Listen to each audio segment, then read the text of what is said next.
¿Cómo están, amigos? Buenas noches desde acá de Quito, Ecuador, Patricio Meri. Con frío, por eso estoy con esta capucha de lana para tapar mi calvicie. Estoy con Alex Flores, presidente de la Federación de Migrantes Retornados al Ecuador, y vamos a hablar de un tema súper importante hoy día. Les queremos explicar algo que podría ser muy grave para todos los ecuatorianos: la estafa inmobiliaria. Alex nos va a explicar cómo funcionó los bancos quitando de las casas cuando la gente no podía pagar su hipoteca, y cómo el señor Lasso, a través del Banco Guayaquil, quiere hacer exactamente lo mismo si es que llega a la presidencia, e incluso desde el Banco Guayaquil, cómo ha tratado en España de defraudar a sus propios migrantes, a los propios ecuatorianos, para embargarles sus viviendas. Alex, ¿cómo estás? ¿Qué tal? Buenas noches, ¿qué tal, Patricio?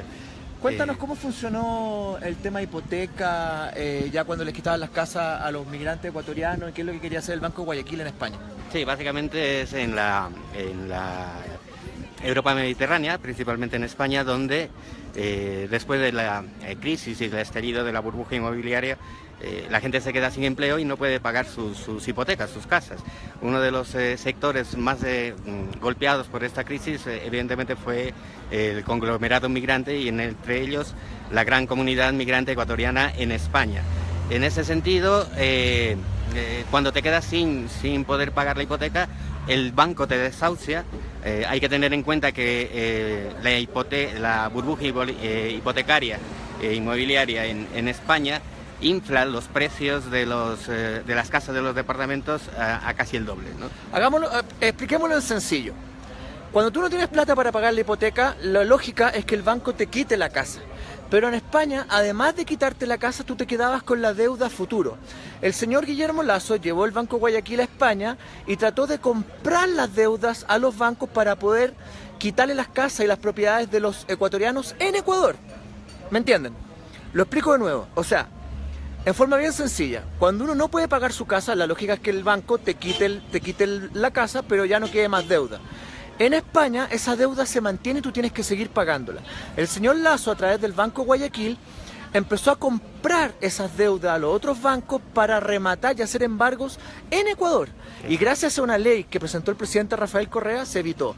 Pero si Lasso llega a la presidencia, lo más probable es que busque, y está buscando, que esos embargos se puedan hacer en el Ecuador. ¿Es así, Alex, o no? Sí, correcto. Es resumido. Los bancos, cuando te desahucian, tasan tus departamentos, tus casas, al precio real, que debería haber sido, no inflado como se firmó la hipoteca. Por ejemplo, un departamento que te están desahuciando y el banco lo tasa en 90.000 euros, pero tú firmaste una hipoteca por 200.000 euros, tienes todavía una deuda por pagar de 110.000 euros.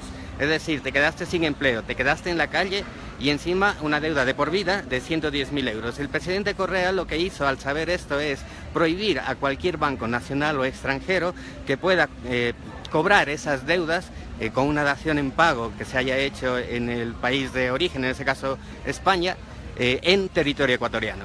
El peligro que tiene el conglomerado migrante es que si la derecha llega, y principalmente un banquero, al poder aquí en Ecuador, todos esos bienes que tiene la comunidad aquí, migrante, que tenga una deuda hipotecaria, que haya ya devuelto el departamento, la casa o el piso en España, haya comprado esa deuda por parte del Banco de Guayaquil o por parte del Banco del Pichincha, que también está en este juego, para poder cobrarla aquí en Ecuador y embargar todos sus bienes. Ese es el grave peligro que nosotros estamos expuestos como migrantes.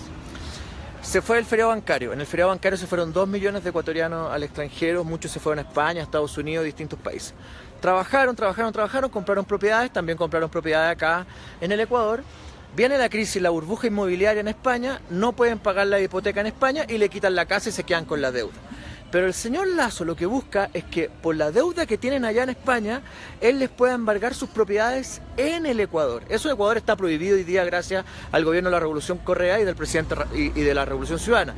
Pero si llega la derecha, si llega Lasso al poder, lo que él va a hacer va a cambiar esa ley para que su banco, el Banco de Guayaquil, pueda embargar esas propiedades, porque los banqueros nunca pierden, siempre ganan. La lógica es que alguien que quiere enfrentar la segunda vuelta debería vender su banco, traer su plata que tienen los paraísos fiscales y no seguir jugando a la ruleta rusa, porque Un presidente de la República tiene que administrar un gobierno, no puede gobernar para sí mismo. Fíjense que Sebastián Piñera en Chile, que también es dueño de empresa, quebró un banco, a través de la presidencia de Chile hizo negocios ilegales y ayer fue imputado por corrupción. Lo más probable es que si el señor Lasso llega al poder, él utilice la presidencia para hacer negocios, como por ejemplo el que estamos explicando ahora con el negocio inmobiliario. En Ecuador, si tú no puedes pagar tu casa, te quitan la casa y queda saldada la deuda, no le debes nada más al banco. Pero en España te queda una parte que tienes que seguir pagando por vida. Ok, ese es tu problema en España. Pero ¿por qué la deuda que tienes en España te la van a venir a embargar a Ecuador?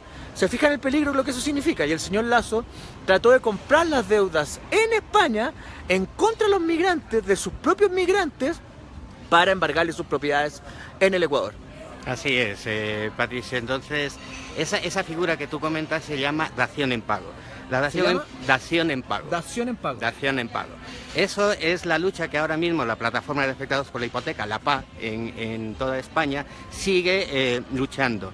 Uno de los factores para que el Tribunal de Justicia Europeo haya condenado precisamente a una ley inmobiliaria en España como injusta e ilegal, y que haya definido que en la firma de las hipotecas se establecieron cláusulas abusivas, implica también un apoyo indirecto por parte del presidente Rafael Correa en apoyo a toda esta plataforma y a un grupo de abogados de la PA para poder llevar estas denuncias al Tribunal de Justicia Europeo. Eso diplomáticamente no se lo puede decir, pero ya hay que decirlo, todo el trabajo que ha hecho la Revolución Ciudadana en protección de todo el conglomerado migrante. Entonces, esa dación en pago, lo que tú dices, Patricio, existe aquí en Ecuador, y hay algo más.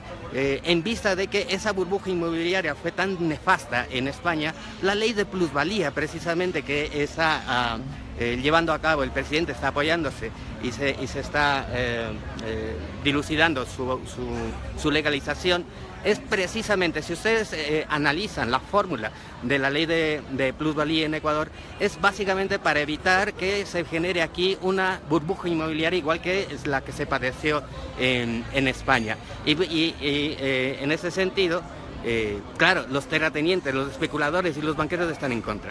Pero fíjense que esta ley no le afecta a los más pobres del Ecuador. Es una ley que le podría afectar a la clase media y la clase media alta, que son las que tienen propiedades, que trabajaron en extranjero, que se fueron al feriado bancario, que les fue bien, hicieron su riqueza, incluso compraron propiedad en España, compraron propiedad en Ecuador. Después vino la crisis subprime o la burbuja inmobiliaria en España, no pudieron pagar sus casas y la lógica es volverse al Ecuador. Pero fíjense la mentalidad del señor Lasso. Lo echan el feriado bancario, 2 millones de exiliados económicos producto del feriado bancario, la dolarización y de toda la crisis financiera que se generó en el Ecuador, y ahora cuando ellos pueden volver a tener un buen final de su vida con sus nietos, trata de embargarle sus casas por una crisis económica en España. ¿Se fijan cómo funciona la mentalidad de un banquero?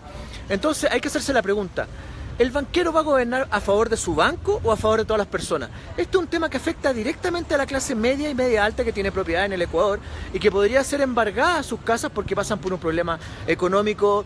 No la vida te garantiza que siempre va a tener dinero, en algún momento va a poder tener un problema económico y no por eso va a perder todas las cosas. Alex, muchas gracias por haber conversado con nosotros, a ver si le manda un saludo también a los migrantes que nos están viendo por Facebook Live. No, muchas gracias a ti, Patricio, un abrazo a toda la comunidad migrante en el extranjero. Nosotros de aquí seguimos luchando para que el regreso a Ecuador sea lo más factible posible, y evidentemente la apuesta que tiene la gran mayoría de la comunidad migrante es por Lenín Moreno junto con el vicepresidente Glass. Bueno, un abrazo a todos y les voy a seguir tocando temas de interés, que la idea es educar a la gente y que vayan sabiendo cómo funciona un poco la mirada económica de un banquero. Ayer les hablé sobre la venta futuro de petróleo, hoy día hablamos de la crisis inmobiliaria. Yo ojo con este tema porque los medios en Ecuador no lo han tocado, ni siquiera han hablado de esto, pero estoy tratando de entregarles información de lo que podría suceder si es que llegara un banquero a la presidencia del Ecuador. Un abrazo y que estén muy bien. Chao.